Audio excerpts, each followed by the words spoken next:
मान्य थोरात साहेब.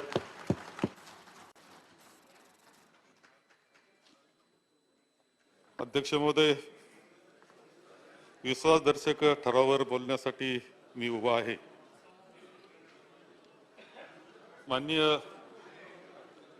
एकनाथरावजी शिंदे हे मुख्यमंत्री झाले, माननीय देवेंद्रजी उपमुख्यमंत्री झाले. या दोघांचंही अभिनंदन या निमित्तानं मी इथे करतो आहे. एकनाथराव शिंदे हे त्यांचं सगळं आयुष्य पाहिलं, एक शेतकरी कुटुंबातलं व्यक्तिमत्व. कठीण परिस्थितीमध्ये अवर्षण प्रवण भागातले अनेक शेतकरी कुटुंब मुंबईमध्ये रोजगाराच्या निमित्तानं आले. त्या पद्धतीनंच त्यांचंही कुटुंब कदाचित ठाणेमध्ये आले असेल. त्यांच्यातला एक तरुण कार्यकर्ता, कठीण परिस्थितीतला कार्यकर्ता, रोज जीवनाचा संघर्ष करणारा कार्यकर्ता आपलं काम समाजामध्ये करत करत येत आज मुख्यमंत्री पदापर्यंत पोहोचणं ही सुद्धा अत्यंत महत्वाची बाब आपल्या सगळ्यांना आहे. खरं म्हणजे आपल्या लोकशाहीनं, आपल्याला मिळालेल्या स्वातंत्र्यानंतरच्या लोकशाहीने आणि आपल्या राज्यघटनेनं आपल्याला काय दिलं असं जर प्रश्न विचारला तर या राज्यघटनेनं सर्वसामान्य कुटुंबातलं व्यक्तिमत्वाला सुद्धा सर्वोच्च स्थानावर नेऊन पोहोचवलं, हे कोणालाही नाकारता येणार नाही. आणि म्हणूनच आपली ही राज्यघटना ही आपल्या सर्वांकरता प्राणाच्या पलीकडे प्रिय असली पाहिजे, आदराच्या स्थानी असले पाहिजे, श्रद्धाच्या स्थानी असलं पाहिजे, हे मत माझं अत्यंत स्पष्टपणे आहे. एकनाथराव, तुमचं खूप कौतुक या निमित्तानं आम्ही करतो. तुमच्या समवेत आम्ही कामही केलेलं आहे. सतत गर्दीमध्ये राहणारं व्यक्तिमत्व तुमचं आहे. किती काम सांभाळत होते हे वेगळं सांगण्याची आवश्यकता नाही. अशा याच्यातून तुम्ही मुख्यमंत्री पदावर आज गेलेले आहात. माननीय देवेंद्रजी उपमुख्यमंत्री झाले. खरंय की मी येणार असं म्हणत होते. तुम्ही आज सांगितलं मी आलो, पण असे याल असं आम्हाला काही वाटलं नव्हतं. मला आठवतं आपण निवडणुकीच्या काळात मी अध्यक्ष होतो आणि निवडणुका सुरू होत्या आणि देवेंद्रजींचं वाक्य असं भाषणात जोरात असं मी येणार. मी कोल्हापूरच्या सभेमध्ये म्हणून गेलो, देवेंद्रजी तुम्ही येणार म्हणता, पण तुम्हाला पक्षाचा विरोधी पक्ष नेता पाहायचा असेल तर आरशापुढे उभं राहा. काही काळाकरता खरं झालं, परंतु आज पुन्हा आले, उपमुख्यमंत्री म्हणून आले आणि राज्याच्या कारभारामध्ये सहभागी तुमचे झालेले आहेत. आज तुम्ही एकनाथराववर केलेलं आहे. तुमचं व्यक्तिमत्व सुद्धा मुख्यमंत्री म्हणून 5 वर्षे खूप चांगलं काम तुम्ही केलेलं आहे, हे तुम्ही जाहीरपणे अनेक वेळा सांगितलेलं आहे. परंतु ते चांगलं कामच तुम्हाला अडचणीत आणतंय असं मला वाटतंय. दिल्लीवाले काही काळजी करतात आहे तुमची काय मला माहित नाही, परंतु शंका महाराष्ट्राला येऊन जाते का? परंतु हरकत नाही. तुमच्याकडून अपेक्षा आहे चांगल्या कामाची. तुमच्या जे आता कोणी मंत्रिमंडळ येईल, चांगल्या प्रकारच्या कामाची अपेक्षा या निमित्तानं आम्ही करतो आहोत. मला एक गोष्ट या निमित्तानं आपल्या सर्वांना सांगावी ती अशी वाटते. अलीकडच्या कालखंडामध्ये आणि काही या वर्षामध्ये जर आपण पाहिलं तर एक काही जी आपली महाराष्ट्राची संस्कृती आहे, महाराष्ट्राच्या काही परंपरा आहेत आणि त्या संस्कृतीपणे ज्या परंपरा आहेत त्या पद्धतीनं आपली जी ज्येष्ठ मंडळी आहेत, मग ती कोणत्याही पक्षाची असो, तिला कायम आदराचं स्थान द्यायचं. राज्याचा मुख्यमंत्री हा मुख्यमंत्री असतो.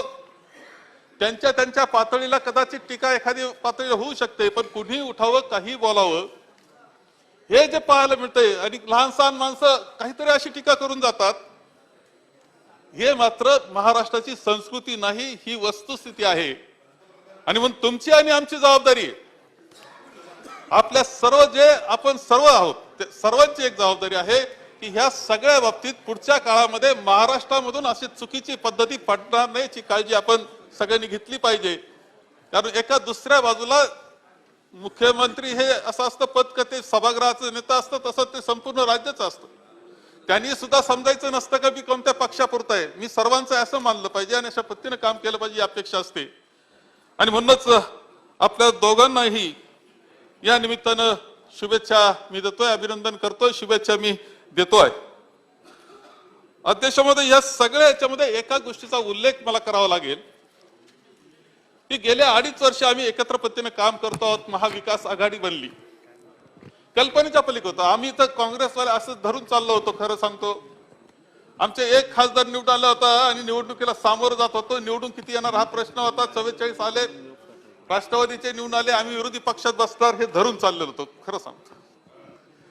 परंतु महाविकास आघाडी बनली आणि महाविकास आघाडी बसली. खरं आहे की शिवसेनेने पुढाकार घेतला, महाविकास आघाडी बनली आणि इकडं बसल्यानंतर आम्ही 2.5 वर्षाच्या कालखंडाचा जो काम आहे त्याचा मुद्दाम उल्लेख या निमित्तानं मी इथे करील. अध्यक्ष सुधीर भाऊ आपण अत्यंत ज्येष्ठ आहात. अध्यक्ष तुम्हाला बोलण्याची संधी मिळेल ना, त्यावेळेस बोला ना, ज्यावेळेस संधी मिळेल त्यावेळेस बोल. पण माझे अध्यक्ष महोदय तुमची एक जबाबदारी आहे की जो वक्ता बोलतो त्याला संरक्षण देण्याची जबाबदारी. आणि सुधीर भाऊ सारखा ज्येष्ठ व्यक्ती होतो, मध्ये मध्ये जर बोलायला लागलं आणि बसून बोलायला लागलं तर योग्य नाही, हे तुम्ही सांगितलं पाहिजे पहिल्यापासून. अध्यक्ष महोदय तुम्ही बसले, आता पहिल्यापासून शिस्त लावण्याची जबाबदारी तुमची आहे, लक्षात ठेवा.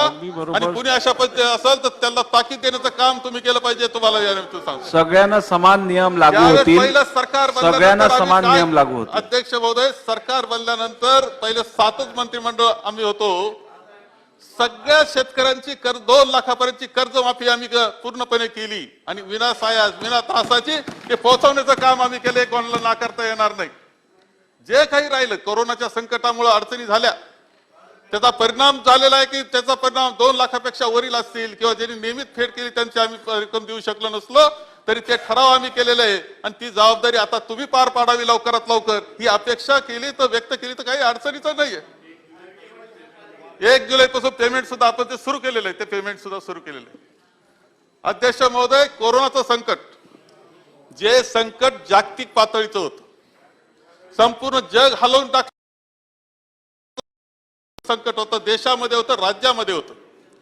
राज्यामध्ये हे काम करत असताना माननीय मुख्यमंत्री उद्धवजी ठाकरे यांच्या नेतृत्वाखाली आम्ही सगळेजण काम करत होतो. संपूर्ण प्रशासन काम करत होतो आणि या प्रशासन 2 वर्षाचा कालखंड याच्यामध्ये गेला हे लक्षात ठेवलं पाहिजे. 2 वर्षाचा कालखंड कमी नाही. एक तर 5 वर्ष आपल्याला मिळतात, त्या 5 वर्षामध्ये 2 वर्ष अशा पद्धतीने संपूर्णपणे गेले. ह्या अडचणी आमच्या लक्षात घ्या. तरी त्या कालखंडामध्ये आम्ही जाणीवपूर्वक लक्ष दिलं.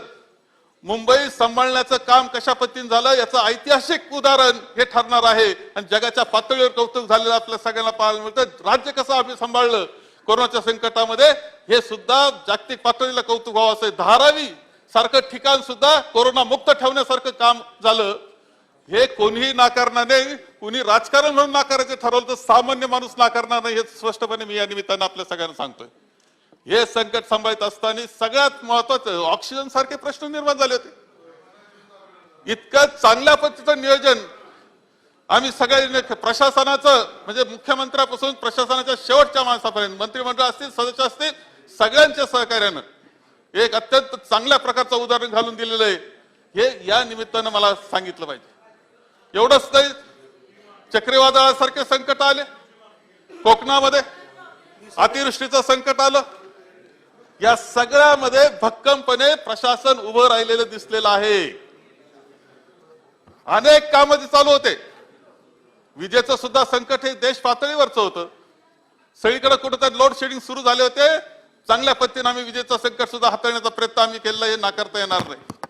जेवढी मोठी कामं चालली होती, एक दुसऱ्या बाजूला अडचणी निर्माण झाल्या. कोरोनाच्या संकटामुळं आर्थिक जे उपलब्धता व्हायला पाहिजे, निधीची उपलब्धता कमी होत गेली होती, पूर्णपणे ठप्प झाली होती, अशा प्रकारची परिस्थिती होती. त्या परिस्थितीमध्ये सुद्धा तुमचे सगळे महत्वाचे, एका बाजूला जनतेला मदत करत होतो, दुसऱ्या बाजूला सगळी महत्वाची कामं सुद्धा सुरू होती. हे मी या निमित्तानं सांगेन. तुमचा कोस्टल वे असेल, तुमच्या मेट्रोची कामं असतील, तुमचे ट्रान्सफॉर्मर रस्ता असेल, समृद्धी महामार्ग असेल, प्रत्येक गोष्ट तुम्ही पाहिलं. विमानतळ, नवी मुंबईचं विमानतळ असेल, कोणतंही काम कमी पडलेलं नाही. त्याला सुद्धा गती देण्याचं काम केलं. प्रत्येक राज्यातले सगळे कामं चांगल्या पद्धतीने चालतील याची काळजी आम्ही घेतली. ही स्थिती आहे. खरं म्हणजे प्रशासन म्हणून आम्ही काम करत असताना काही अडचणी निर्माण होत होत्या, नाकारत नाही मी. एक पक्षाचं ऐका तुम्ही, खूप सरकार मी पाहिलेली आहेत. एक पक्षाचं सरकार असलं तरी अडचणी असतात, कुरबुरे असतात. आमदारांचे आपले सदस्य असतात, आमदारांमागे दबाव असतो की हे काम झालं पाहिजे, ते काम झालं पाहिजे. 16-16 तास 18 तास तुम्ही काम करताय, मी नाकारत नाही. तुमचाच प्रतिनिधी आहे मी इथे उभा असलो तरी. मला माहिती आहे की कोणत्या आमदाराला विश्रांती लोक घेऊ देत नाहीत. अलीकडच्या काळात दबाव खूप वाढत चालला की काम झालं पाहिजे असा. निधीच्या याच्या सगळ्या काही अडचणी खूप होत्या, आपसात कधी कधी होता तणाव, परंतु नगर विकासाच्या बाबतीत सुद्धा होता. पण माननीय मुख्यमंत्री महोदय, आम्ही ह्या सगळ्या परिस्थितीत जेवढ्या कुरबुरी होता, तणाव होता, या सगळ्याच्या बाबतीत संयमानं आम्ही सगळेजण तोंड देत होतो, एकमेकाला सांभाळून घेत होतो, आपल्याकडे येत होतो. पण टोकाची भूमिका कधी घेतली नाही, ही वस्तुस्थिती आहे. हे सगळं सांभाळत असताना एकच वाईट वाटतं का हा बदल तुम्ही करत असताना, खरं म्हणजे हा बदल जेव्हा प्रत्येक वेळेस बदल होतो तो एका नवा इतिहास आपण लिहिला जातो, हे लक्षात ठेवा. तुमच्या या बदलावर सुद्धा पुस्तकं लिहिली जातील. इतिहास आपण काय लिहितो याच्यावर सुद्धा लक्ष ठेवलं पाहिजे, कारण त्या पुढच्या पिढीला मार्गदर्शक असतो. सुरतला गेले, गुवाहाटीला गेले, गोव्याला गेले, काय म्हटले याच्यावर मी जात नाही. परंतु ह्या सगळ्या याच्यातून आपण ज्यावेळेस बदल करीत होता त्यावेळेस बंदूक मात्र आमच्या खांद्यावर ठेवली, याचं मात्र वाईट वाटून गेलं. हे तुम्हाला या निमित्तानं सांगतो. आम्ही एकत्र पद्धतीने काम करत होतो, दिलखुश पद्धतीने काम करत होतो. कुठेही अशा एका प्रकारचा वेगळा भाव जर ठेवला नव्हता, तर आमच्या खांद्यावर ती बंदूक ठेवायला नको होती असं वाटलं तर ते आमचं चूक नाही, हे सुद्धा या निमित्तानं मी आपल्याला सांगेल. अध्यक्ष महोदय, ह्या सगळ्या याच्यामध्ये ही सगळी कामं हे आम्ही करतो. सरकार कसं आलं, काय आलं, हे किती बोललं नाही बोललं तरी जनतेला सगळ्यांना माहिती आहे. कोणावर कसे दबाव झाले, काय झाले, हे सगळं माहिती आहे. कदाचित त्या काही असू. आता तुम्ही आलेले आहात सत्तेवर, माझी एक विनंती राहील, तुम्ही सत्तेवर आल्यानंतर शपथ घेतल्यानंतर 2-3 कामं लगेच सुरू केले. मला कळतंय की लगेच तुम्ही आरेच्या बाबतीतला काहीतरी निर्णय, मेट्रो शेडच्या बाबतीतला निर्णय घेतला, कार शेडचा निर्णय तुम्ही घेतला. त्याच्या बाबतीत काही प्रश्न निश्चितपणे आहेत. पर्यावरणवादाचं आंदोलन तिथं सुरू झालेलं आहे. तुम्हाला विचार करावा लागेल की चूक काय बरोबर याचा विचार तुम्ही निश्चितपणे करा. दुसरा तुम्ही निर्णय घेतलेला की जे डिझास्टर मॅनेजमेंट म्हणजे आपत्तीकालीन जी व्यवस्था करायची त्या बाबतीतलं माननीय मुख्यमंत्री महोदय, आपण त्या बाबतीत सुद्धा स्वतः बैठक घेतली. चांगलं कौतुकास्पद आहे. लगेच त्या दिवशी बैठक घेणं सोपं नव्हतं. आणखी काही बैठका घेतल्या, परंतु मी आपल्या सगळ्यांना सांगतो, इथे आलेले सदस्य जे आहेत त्यांना काही गोष्टीची जाणीव आहे, काहींना नाही, कारण ते गुवाहाटीला होते त्यावेळेस, इकडं तिथं महापूर होते त्यावेळेस, इथं दुष्काळ पडलेला आहे. आज जून महिना चालू आहे, पहिला आठवडा जूनचा चाललेला आहे. जुलै महिना चालू आहे, पहिला आठवडा जुलै चाललेला आहे. 7 जूनला मान्सून येतो आपण असं म्हणतो, आज 7 जुलै होण्याची वेळ आली आहे. महाराष्ट्राची पेरणीची अवस्था काय? खरं म्हणजे माननीय मुख्यमंत्री महोदय, पहिलं मुख्यमंत्री पद घेतल्यानंतर पहिलं जसं तुम्ही घेतलं डिझास्टरचं आपत्तीकालीन याची व्यवस्था, तुम्ही म्हटले पाऊस जास्त येईल असं वाटलं असेल, काही आपत्ती येईल, परंतु त्यापेक्षा पाऊसच नाही ही अवस्था महाराष्ट्राची आहे.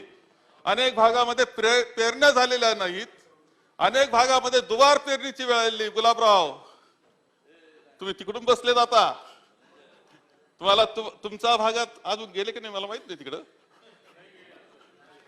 गेल्यावर लोक विचारतील काय करायचं गुलाबराव, अजून पेरण्या नाही, दुबार पेरणीची वेळ आली, कर्जाची परिस्थिती नाही, दुबार पेरणी करता व्यवस्था काय करणार?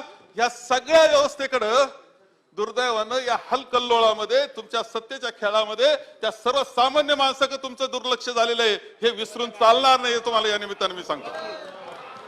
आणि म्हणून पहिली जबाबदारी तुमची कोणती असेल? धरणांची अवस्था काय? आज 1 महिना मान्सूनचा झाल्यानंतर धरणांची तुम्ही आज काय म्हणाल, पण मतदारसंघ काय म्हणतोय तुम्ही पहा. एक महिना मान्सून झाल्यानंतर आज जे पाणी मे महिन्यामधलं होतं तेच पाणी आज त्या धरणामध्ये शिल्लक आहे, लक्षात घेतलं पाहिजे. त्याच्यामध्ये वाढ नाही. काळजीच्या गोष्टी आहे बरं. तुम्हाला सत्ता मिळाली याचा आनंद ठीक आहे, सत्तेचा आनंद असतो, पण जबाबदारी असती हे विसरू नका. 4 दिवस जनता कौतुक करील, गुलालाचं उधळील, हार गुच्छ तुम्हाला देतील, भरून टाकतील हार गुच्छात. पण उद्या काय, जर तुम्ही त्या याच्यात राहिले आनंदात, तर उद्या जनता प्रश्न विचारायला सुद्धा मोकळे, आणि आम्ही सगळेजण जनतेचे हे सगळे प्रश्न उपस्थित करण्याकरता तयार आहोत. म्हणून आपल्यावर जबाबदारी ह्या सगळ्या याच्यातून आता जबाबदारी आपल्यावर आहे. त्या जनतेचे तातडीचे जे प्रश्न आहेत, मी मुख्यमंत्री महोदय, उपमुख्यमंत्री महोदय आपल्याला सांगेल की हे सभागृह संपल्यानंतर पहिली बैठक तुमची कोणती झाली पाहिजे, तर राज्याची पीक पाण्याची परिस्थिती ही पहिली बैठक तुम्ही घेतली पाहिजे. या मताचा मी आजच घेतली पाहिजे, या मताचा मी, कारण वेळ नाही तुमच्याजवळ, वेळ नाही. जाणवलं नाही, तुम्ही घेतली, बाकी पेपरला आलं, पण पीक पाण्याची परिस्थितीचं काय आलं नाही, कुठं आलं नाही. म्हणून आपल्या सगळ्यांना मी विनंती करतोय की शेवटी आपण इथं आहे ते महाराष्ट्रातल्या जनतेकरता इथं आहोत, हे नाकारून चालणार नाही. त्यांचे प्रश्न सोडवण्याकरता आहोत, ती जबाबदारी आपल्यावर आहे. तेव्हा सत्ताधारी पक्षात असलं तरी ज्यावेळेस खरा प्रश्न असतो त्यावेळेस उभं राहून बोलावं लागतं, सरकार कोणतंही असू, आणि ती जबाबदारी आपण सगळ्या सभागृहाने स्वीकारलेली आहे. पण पुढच्या काळामध्ये तुम्हाला या शुभेच्छा देत असताना या जनतेच्या तातडीच्या प्रश्नांमध्ये सुद्धा तातडीने लक्ष घालावं असं आवाहन करतो. तुम्हाला पुन्हा तुमचं एकदा अभिनंदन करतो, शुभेच्छा देतो आणि माझे 2 शब्द संपवतो.